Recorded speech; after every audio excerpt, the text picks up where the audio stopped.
So, pardon me, there's kids playing outside. You might hear kids screaming.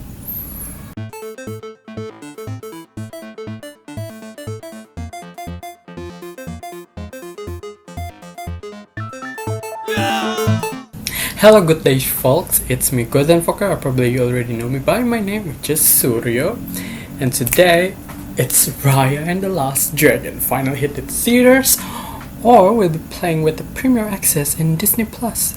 Oh my, finally, a new Disney movie, or we might excited because of it. It's going to be the next Disney princess with the South Asian heritage into it. So let's get started.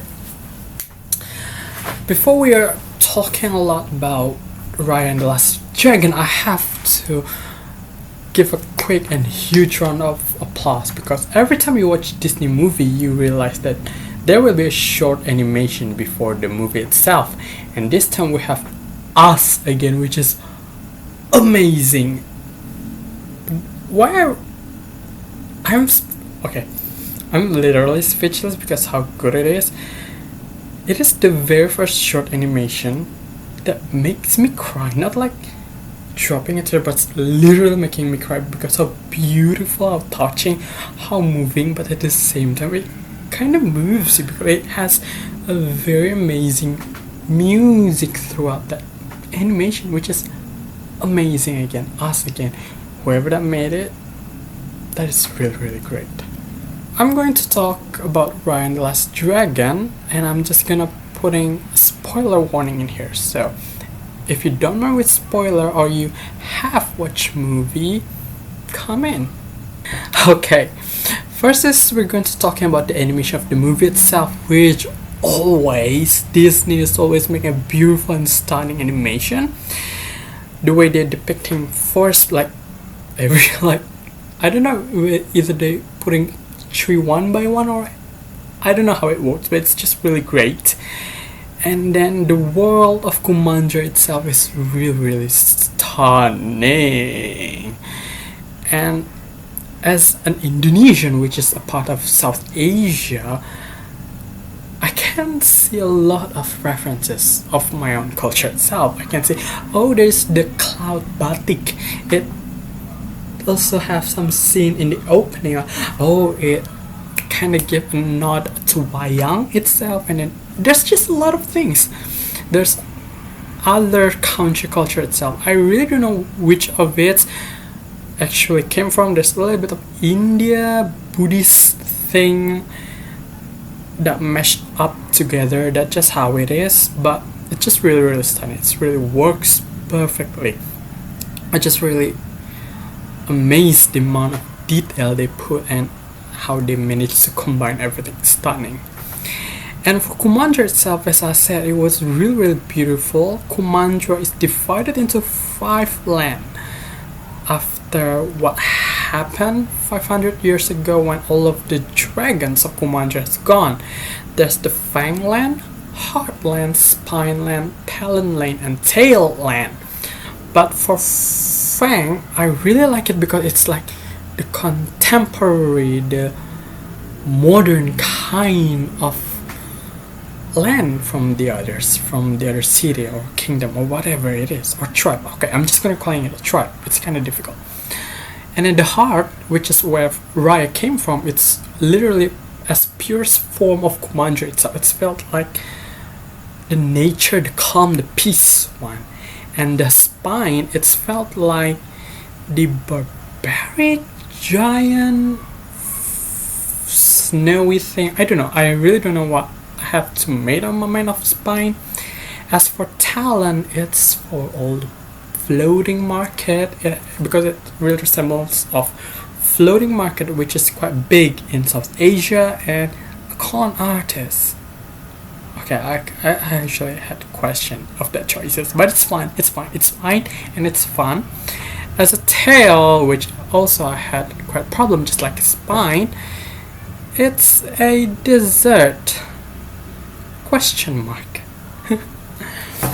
Then I'm going to talk about the animation of the combat, which is actually really powerful. It's precise and clean, and it's punch hard especially when we're seeing Namari and Raya fighting.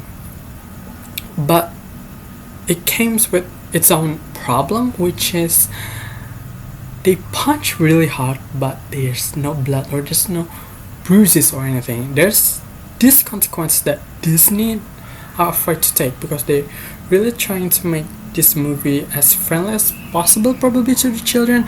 So they are quite afraid to show bruises and blood a little, which I found it's quite underwhelming.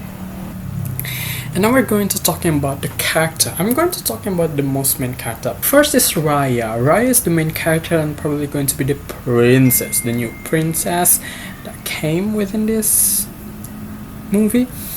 I like Raya.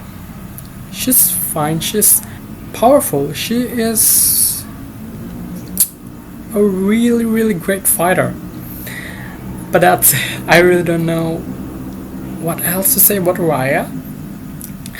Sisu that been voice acted by Awafina. Okay, I think I pronounced her name quite right. It's quite fun. I love how the pop of color that Sisu brings whenever she was with the gang of Raya's gang. I think Sisu give that brightness and also colors and all of the jokes. But the problem for me is that all of the jokes are really relying on Sisu or Awafina, and it's not always going to work. It's either work or is it not. But for me, the good thing is there's Noi, which is a orphan child from Talon, which for me it's bringing all the cuteness and also jokes at the same time. And then there's also Tong from Spine, which is a giant warrior which I actually, Tong is probably, as voice acting, is probably the most memorable for me because I never heard Benedict Wong that much voice acting, and I don't know what makes Wong actually fit really, really well with Tong character. Benedict Wong as Tong, Benedict Wong as Tong. And then we have Noi. I already tell you about Noi, but Noi will always cause ruckus with these three monkeys, which adorable. I love it. Then we have Namari, the cutthroat, the frenemies of Raya. I don't really get it, the idea of what they're trying to do with Raya and Namari, because they kind of want to playing it frenemies. But personally for me, both Raya and Namari did not bond quite deep connection to be called as a friends, but as an enemy they do. But what Ryan and the Last Dragon trying to do is probably trying to making them as a frenemies. That's just what I'm saying. Then we have Baum. Baum check all of the good things, but Baum a little bit hide in the background. But I'm saying the child actor who voiced acting Baum really did an amazing job. Kudos to that. Then I'm going to talk about the dragons. There's a lot of dragons. There's Pangu, Amba, Prina, Prani, I forgot. And then Sisu itself. The dragons was fine, but that last one when all the dragons came alive, it's so beautiful, it's so colorful in everything. So also in this time we have a human form of Sisu, which I think it's kind of fun to see, like all of the dark or brown haired person. And this one we have a pastel light purple woman just running around, Kumandra. Like nobody asked about her weird hair. Is she old or something? Nobody even asked that. So for the story itself, the story of Raya and the Last Dragon. Okay.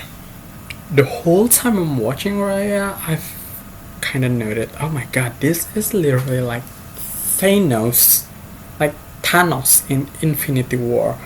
It's pretty much the same. It's like Raya collecting gems, which is the dragon crystal, you will understand, see, to bring the peace back, or to keep up the June way, by bringing the crystal back, which already broken and stolen by each of tribe leaders.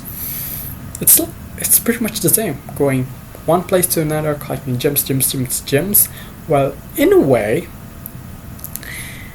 also creating the gang itself. Like Raya goes to Tail, meet with Bone. Raya goes to Talon, meet with Noi. Raya then met with Tong in Spine, and then Numari in Townwell. They both met way back, but you get the idea. This is what makes me quite predictable with the story, because it's too straightforward. I already knew why it might gonna end, and this is just how it ends.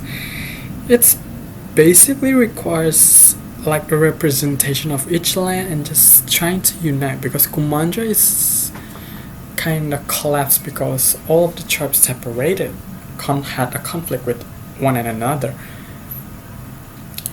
By working together, that's how it's going to restore. That's what I already foreseen once they kind of recruited, or when Noi joined them. I was like, then we're gonna meet someone in Spine. And I can already tell Fang will be Numari. That's the problem. And also, the ending is just the way I said it, but I really quite moved. It's quite beautiful to see the sacrifice Raya, Tong, Noi, and Bone give for believing what Numari might do or don't, which is kind of good. And the animation is really great. And when the crystal is back and everything, the whole Talon Kingdom, and it oozes out some kind of clouds magic. That scene is probably the most stunning out of the movies. There's something that I really kind of worry. I mean, there's a lot of good scenes, but that one moment that gives you goosebumps is that scene. For me, it's that scene, because for me, a good animation is that one when the hand drawn or that CGI or whatever it is gives you goosebumps or something memorable. That's what I'm kind of worried, but that's worked in the end. Now we're going to talk about Dragon.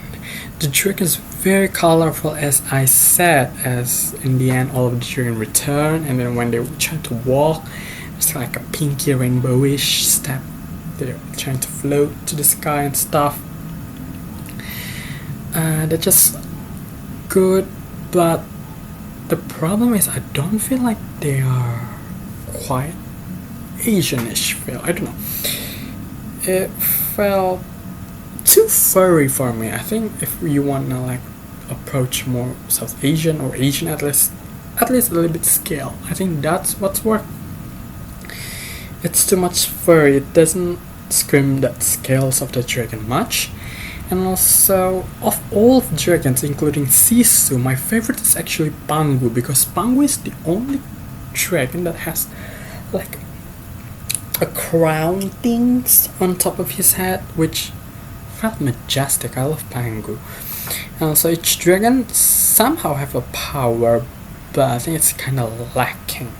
It's not lacking that they're weak or something, but it just felt unused within the story. It only being used a couple of times. So the dragons felt a bit... I mean, of course the dragon's not the big part of the story, but it just kind of missed opportunity for me to give more magic to Raya and the last dragon. So for the whole movie, what I think I've been missing and what I think I've been thinking is that it lacking of Disney magic. As I said, the combat was good, it's great, it's precise, it's sharp and everything. And then the magic of the dragon and stuff, I think it's great. All of the nods to South Asian culture and heritage is great, but it's great, but it's not amazing.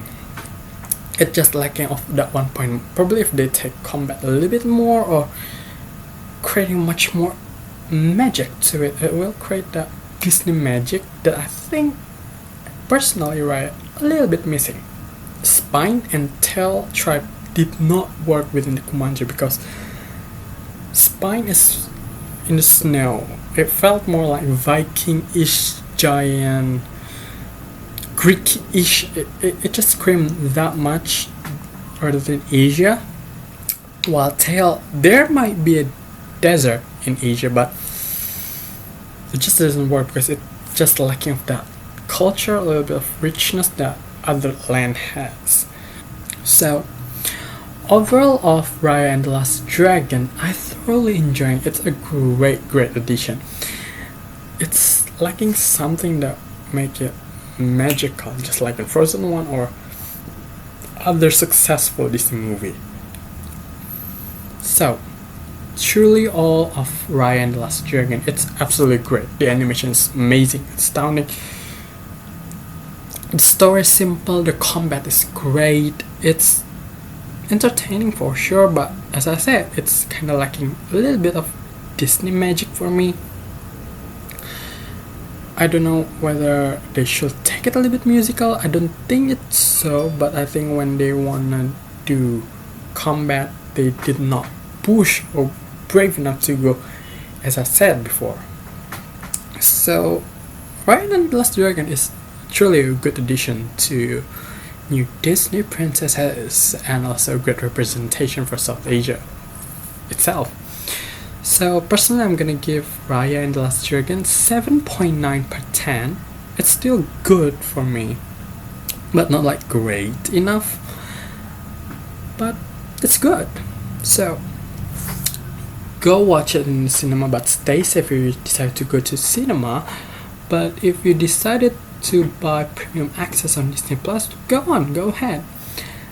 By then, you will enjoy the great and beauty of Kumandra just like I experienced. So, have fun watching Raya and the Last Dragon, and see you next time. Bye.